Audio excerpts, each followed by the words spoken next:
네, 여러분 반갑습니다. 제9주차 강의를 시작하도록 하겠습니다. 제9장 병을 바라보는 새로운 패러다임. 질병이란 무엇이라고 생각하십니까? 질병이란 유기체의 신체적, 정신적 기능이 비정상적으로 된 상태를 일컬고 있습니다. 인간에게 있어서의 질병이란 넓은 의미에서는 극도의 고통을 비롯해 스트레스, 사회적인 문제, 신체 기관의 기능 장애와 죽음에게까지를 포함하고 있습니다. 물론 질병이란 꼭 개인에게만 한정되는 것이 아니어서 사회적으로 큰 맥락에서 이해되기도 합니다. 더 넓게는 사고나 장애, 증후군, 감염, 행동장애 등을 모두 나타낼 수 있습니다. 그래서 질병의 종류가 약 3만 개 정도 이른다고 합니다. 병은 적이 아니라 메시지이다. 병이 들면 꼭 아파야 하는가? 병이 들어도 아프지 않을 수 있다면 질병의 위험이 덜 두렵지 않을까? 몸이 몸이 지치고 힘들어하며 고통을 느끼는 것은 인간의 신체가 고맙게도 자신의 몸에 이상이 있으니 살펴보라는 경고의 메시지입니다. 감기에 걸리면 고맙게도 몸을 돌보며 심히 필요성을 자각하고 휴식을 취하면 몸은 회복이 되는 것과 마찬가지죠. 그래서 인간에게 신체적 고통이 온다라는 것은 무척 자연스러운 생물학적 방어 기제이고, 고통은 인간이 살아 숨쉬는 것과 같은 생활의 지극히 정상적인 일부분인 것입니다. 그래서 인간은 모두 크고 작은 신체적 고통을 안고 살아가고 있는 것이죠. 병은 적이 아니라 메시지이다. 병을 무찔러야 할 적으로 규정하지 않고 내 몸에 주어지는 의미심장한 메시지로 받아들이는 순간 병과의 전쟁이 아니라 병과의 커뮤니케이션로 전환되고 오랫동안 잊고 있었던 인생의 지혜를 찾아할 수 있다라고 크리스티안 로스럼은 말하고 있습니다. 병은 우리의 친구이다. 관찰은 인간의 질병으로 인한 육체적 고통에 어떻게 대처해야 하는지 곰곰이 생각하게 만듭니다. 현대의학의 눈부신 발전에 의존하여 인간은 사실 많은 질병을 이겨내고 있습니다. 하지만 어쩌면 우리 몸을 괴롭히는 질병과 이에 따른 육체적 고통과 더불어 어떻게 살아야 하는지에 대해서도 깊이 있게 생각해 볼 필요가 있는 것이죠. 실제로 우리 주변엔 현대의학으로도 치료하지 못한 병이 너무나 많이 있고 그로 인한 질병으로 고통 중에 있는 분들도 많이 보게 됩니다. 육체적 고통과 질병이라는 것을 지나치게 부정한 것으로 치부하기보다는 우리의 긴 여정의 삶 속에 자연히 우리 몸과 함께하는 것이라고 여기는 것이 지극히 긍정적인 대처 방법이 아닐지도 모르겠습니다. 병과 육체적 고통을 인간이 완벽하게 다스릴 수 있는 것이 아니라면 그것을 어떻게 해석해야 하는지 진지하게 생각해 볼 필요가 있죠. 그래서 우리의 교재 149쪽에서 150쪽에 보면 조지훈님의 시가 기록되어 있습니다. 같이 읽어보도록 하겠습니다. 어딜 가서 까맣게 소식을 끊고 지내다가도 내가 오래 시달렸던 일손을 떼고 막 안도의 숨을 돌리려고 할 때면 그때 자네는 어김없이 나를 찾아왔네. 자네는 언제나 우울한 방문객, 어두운 음계를 밟으며 불길한 그림자를 이끌고 오지만 자네는 나의 오랜 친구이기에 나는 자네를 잃어버리고 있었던 그 동안을 뉘우치게 되네. 자네는 나에게 휴식을 권하고 생의 외경을 가르치네. 그러나 자네가 내 귀에 속삭이는 것은 마냥 허무. 나는 지그시 눈을 감고 자네의 그 나직하고 무거운 음성을 듣는 것이 더없이 흐뭇하네. 내 뜨거운 이마를 짚어주는 자네의 손은 내 손보다 뜨겁네. 자네 여인 이마의 주름살은 내 이마보다도 눈물겨웁네. 나는 자네에게서 젊은 날의 초췌한 내 모습을 보고 좀 더 성실하게 하던 그날의 메리아를 듣는 것일세. 생의 집착과 미련이 없어도 그 생은 그지없이 아름답고 지옥의 형별이야 있다 손치더라도 죽는 것 그다지 두렵지 않노라면 자네는 몹시 화를 내었지. 자네는 나의 정다운 봇, 그리고 내가 공경하는 친구. 자네는 무슨 일을 해도 나는 노하지 않네. 그렇지만 자네는 좀 이상한 성밀세. 언짢는 표정이나 소원한 말, 뜻이 서로 맞지 않을 때는 자네는 몇 달을 쉬지 않고 나를 설복하려 들다가도 내가 가슴을 헤치고 자네에게 경도하면 그때서 자네는 나를 뿌리치고 떠나가네. 잘 가기 친구. 생각 내키거든 언제든 찾아주게나. 차를 끓여 마시며 우린 다시 인생을 얘기해보세 그리여. 이 시에서 자네는 시인의 무척 오래된 친구처럼 여겨 지내던 과연 그 친구는 누구를 말할까. 놀랍게도 이 시의 제목은 병에게입니다. 이 시는 시인의 말년에 그가 병고로 시달리다가 죽기 며칠 전에 쓴 시입니다. 병고와 죽음, 그 고통이 주는 삶의 성찰을 이 시인은 담담히 관조적으로 읊고 있죠. 여기에 잠깐 이 시를 다시 한번 읽어보는 것이 어떨까 생각되어집니다. 어떤 이는 이 시에 대해서 이렇게 말합니다. 시인의 노래에서 병은 하나의 인격이다. 그리고 그 인격은 물리치할 적이라기보다 때로는 쓴맛도 쓴 말도 아끼지 않지만 여전히 귀중한 오래된 친구이며 생의 외경을 가르치는 스승이다. 이 시에서 병으로 인한 아픔은 이러한 양면성을 두루 갖추고 있다. 병은 끊임없이 나를 괴롭히다가도 내가 굴복하려는 순간 미련 없이 떠나버리는 방랑자이기도 하다. 병은 나에게 두려움과 고통을 주지만 동시에 깨달음과 위안을 주기도 한다. 그래서 잃어버렸다가도 문득 보고 싶은 인생의 반려자다. 이것은 여러 갈래로 분절된 세상을 살고 있는 현대인에게 너무나 낯설기만 한 시인의 지나친 감수성일까? 여러분들은 어떻게 생각하십니까? 바로 그 밑에 암과 싸우지 말고 친구가 되라 라는 글이 있습니다. 전 서울대학교 병원장이었던 한만청 원장은 1998년 간암을 발견하게 되었고 사형 선고와 다름없는 진단을 받았다. 그러나 그는 지금 잘 살고 있다. 그는 암과 싸우지 말고 친구가 되라면서 이렇게 말한다. 암을 박멸의 대상으로 보지 않고 친구, 동거인으로 생각하면서부터 마음이 편안해지고 식사와 운동도 잘하며 안정을 찾게 되었어요. 기생충이든 결핵균이든 감기 바이러스든 앓고 나야 사라지듯이 암도 그렇게 왔다가 내보내면 된다고 마음 먹으니까 편안해지고 습생도 잘 되고 여러 가지 좋아져서 책도 썼어요. 그런 마음가짐이 결정적인 힘이 될 것 같아요.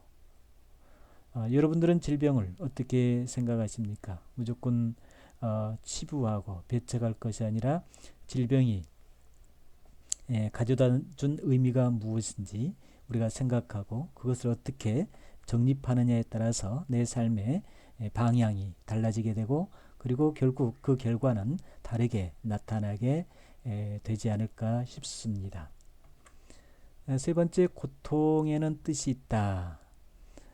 지긋지긋한 병마에 시달리는 많은 이들이 그 고통으로 인해 사실 삶의 의미를 곱씹어보고 스스로 귀중한 교훈을 얻어가기도 합니다. 때로는 병고로 인해 취득한 생애 철학이 한 사람을 무척 다른 사람으로 변모시키기도 하지요. 어떤 이는 종교에 귀하여 많은 고통받는 사람들을 오히려 위로해 주기도 하고 또 병실 침대에 누워 과거 자신의 삶을 돌아보기도 하고 때로는 살면서 표현하지 못했던 주변인들에게 사랑을 표현하기도 하고 그러면서 전체적인 것을 볼 때 인간은 종종 한 대 맞아야 정신 차리는 그러한 모습을 발견하기도 합니다. 성경에서도 일종의 질병으로 생애 삶의 방향을 바꾼 인물이 있죠. 성경의 다이아몬드라고 불리는 구원론에 지대한 영향을 미친 로마서를 비롯한 많은 서신을 기록한 사도 바울은 당시 예수운동가였습니다. 그래서 기독교라는 종교로 성장시키는데 초석을 놓은 위대한 인물이기도 하죠. 그는 본래 예수님을 따르는 자들을 앞장서 박해하고 죽이는 일에 전념했던 사람입니다. 그런데 자신의 눈으로 직접 본 뒤 눈이 멀어 제 기능을 상실하는 질병을 갖게 됩니다. 그가 변화된 시발점이 사도행전에 기록이 되어 있습니다. 사울의 원래 이름이 원래 사울의 이름이 바울이라는 이름으로 이렇게 계명이 되었죠. 그래서 여기서 사울은 바울을 얘기합니다. 사울이 길을 가다가 다메섹 가까이 이르러더니 호련히 하늘로부터 빛이 그를 둘러 비추는지라. 땅이 엎드려져 들으며 소리가 있어 이르되 사울아 사울아 네가 어찌하여 나를 박해하느냐 하시거늘 대답하여 주여 누이시이니까 라고 하니 나는 네가 박해하는 예수라. 너는 일어나 신으로 들어가라. 네가 행한 것을 네게 이를 자가 있으리라 하시니 같이 가던 사람은 소리만 듣고 아무도 보지 못하여 말을 못하고 서 있더라. 바울이 땅에서 일어나 눈은 떴으나 아무것도 보지 못하고 사람의 손에 끌려 다메섹으로 들어가서 사흘 동안 보지 못하고 먹지도 마시지도 못하였더라. 얼마 후에 예수님의 은혜로 그의 눈이 치료받고 그리고 예수님을 믿는 사람으로 변화됩니다. 그는 모든 삶을 예수님을 전하는 전도자의 삶으로 전환시키죠. 그런데 그에게 또 다른 질병이 남게 됩니다.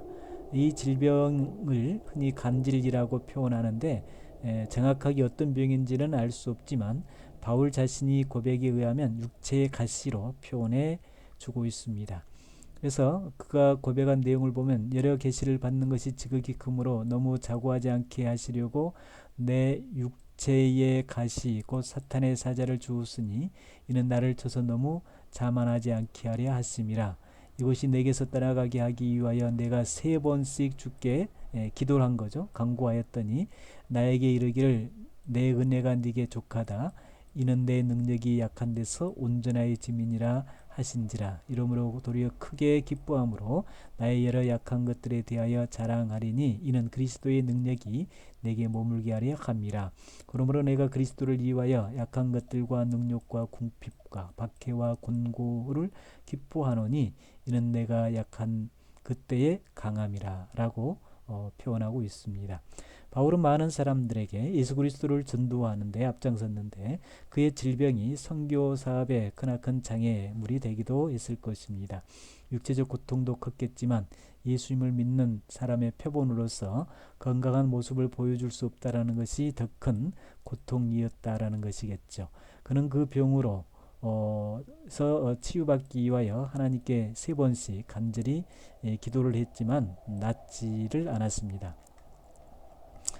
바울은 질병을 통해서 자신을 돌아보고 질병을 극복하는 방법을 찾습니다. 그 비결이 뭐냐면 기도 있죠. 우리가 힘들고 어려울 때 하나님께 기도하는 모습. 두 번째는 또 자신을 돌아볼 줄 알아야 합니다. 바울은 많은 은사를 받았습니다. 그래서 죽은 자를 살리고 맹독성에 물렸지만 죽지 않고 그야말로 다른 사람이 경험하고 느낄 수 없는 엄청난 능력을 겸비한 사람이었죠. 그래서 그가 자칫 잘못하면 사이비 교주가 될 수 있는 확률이 참 많이 있습니다. 그래서 하나님은 그를 곁길로 가지 않도록 자만에 빠지지 않도록 하기 위하여 이런 육체의 질병을 주게 되었고 그는 자신을 돌아보면서 그러한 사실을 깨닫게 됩니다. 그리고 오히려 그 자신을 깨닫게 되자 하나님께 의지하는 기회가 되고 또 하나 오히려 기뻐하는 삶을 살게 되는 거죠. 그리고 본인은 약한 데서 강한 자가 될 수 있음을 깨닫고 오히려 고난과 박해받는 것을 기뻐하는 믿음의 모습을 보여줍니다.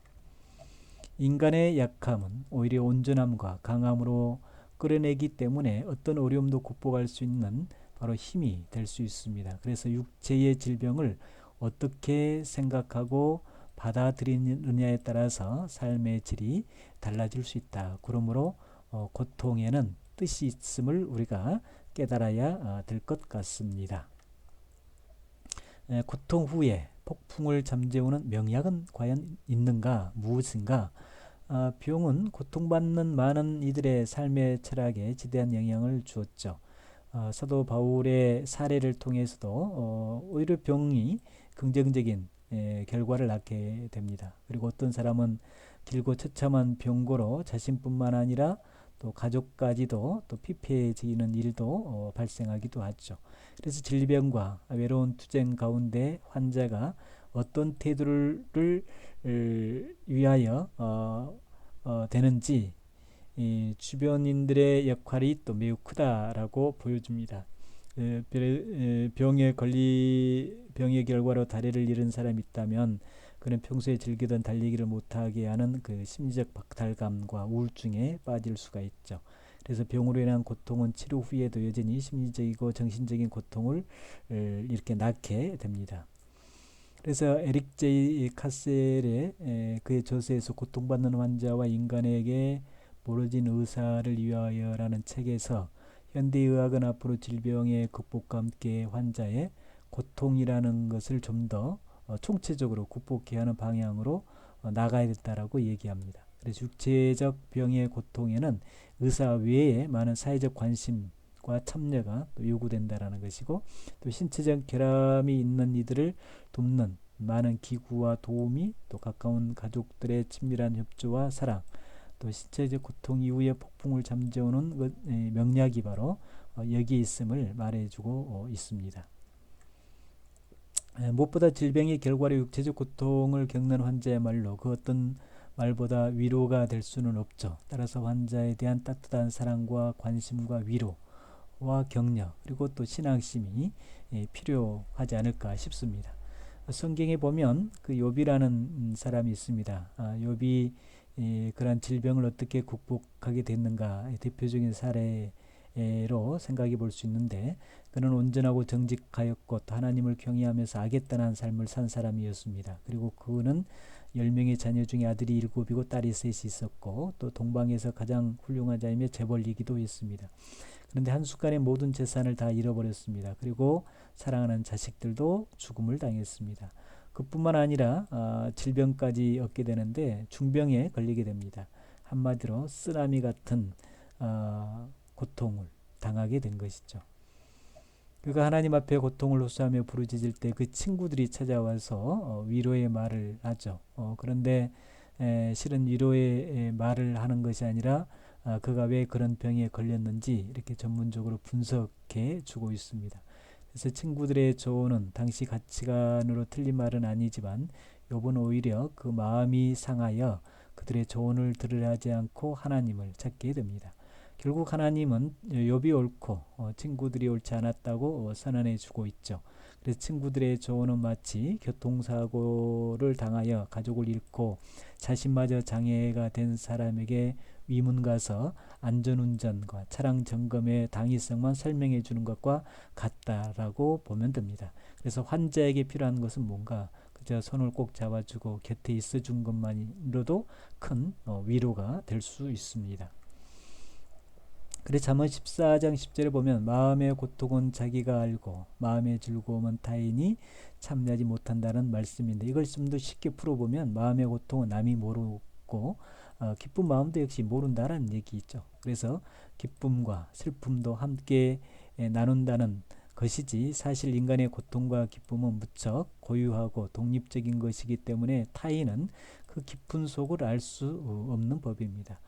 그 고통을 조금이라도 아는 사람이야말로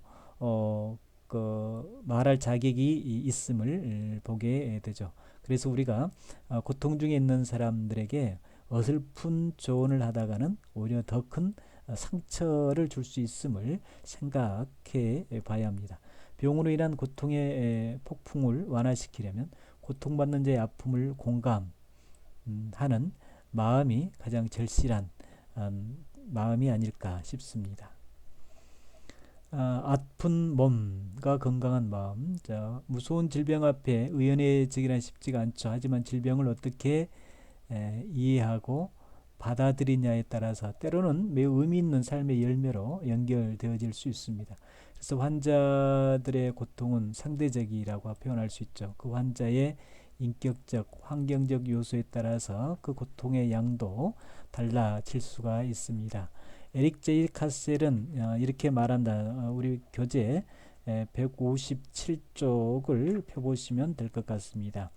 157쪽 중간 정도 보면 고통은 결국 인간적 현상이다. 고통의 존재와 정도는 고통을 겪는 인간만이 느낄 수 있는 문제다.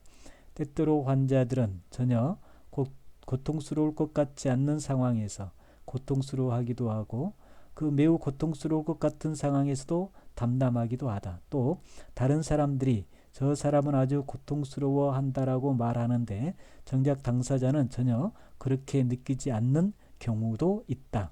마지막으로 어떤 사람은 다른 사람이 괴로워할 때 그 고통을 자신의 것처럼 느낄 수도 있다. 고통은 다른 사람과의 관계 속에서만 존재하며 그러한 맥락에서만 이해할 수 있는 경우도 많다. 결국 고통은 환자의 주변 환경이 설정해 주는 치수만큼 가해진다라고 볼 수 있죠. 이 때문에 우리에게 주변 모든 고통받는 이들을 위한 일종의 사회적 사명감을 가질 필요는 있어 보입니다. 환자들을 위한 우리의 지혜로운 참여는 실질적으로 그들의 고통을 감소시킬 수 있고 더 나아가 그 질병을 극복하는 데 명약이 될 수가 있습니다. 고통이 충분한 환경적 요소에 의해 상대적일 수 있다는 것은 우리의 모든 위대한 어머니들이 증거하고 있습니다. 자신의 살에 찢기는 고통도 쉽게 망각하는 것은 사랑하는 자식의 탄생이라는 명약이 있기 때문이죠. 일반적으로 우리는 통증이 증가할수록 환자가 느끼는 고통의 양도 증가한다고 생각하는 경향이 있습니다. 하지만 아이를 낳을 때 느끼는 통증은 엄청나게 심하지만 이 때문에 고뇌하는 산모를 찾기는 매우 어렵다라고 할 수 있죠. 그러므로 결국 아픈 몸은 건강한 마음에 의해 지배받을 수 있다라고 표현이 되어집니다. 인생을 살면서 그리고 한 해 한 해 시간이 흐르면서 결국 우리의 몸은 병들게 되어 있습니다. 육체의 질병이 찾아온다고 해서 우리가 절망하고 좌절하기보다는 그리고 그것에서 벗어나기 몸부림치기보다는 어쩌면 우리가 그것을 어떻게 이해하고 해석하고 수용하느냐에 따라서 우리의 삶을 더욱더 깊이 있고 윤택하게 해주는 하나의 처방이 되지 않을까 싶습니다. 우리가 어떻게 생각하고 적용하느냐에 따라서 질병으로부터서 더 깊이 있는 삶을 살아갈 수 있는 삶의 결과물을 도출해낼 때 우리는 이런 질병이라는 물음 앞에서 스스로의 답을 찾고 그 속에서 자유함을 누리며 살지 않을까 싶습니다. 감사합니다. 건강하시고 행복한 하루 되시기 바랍니다.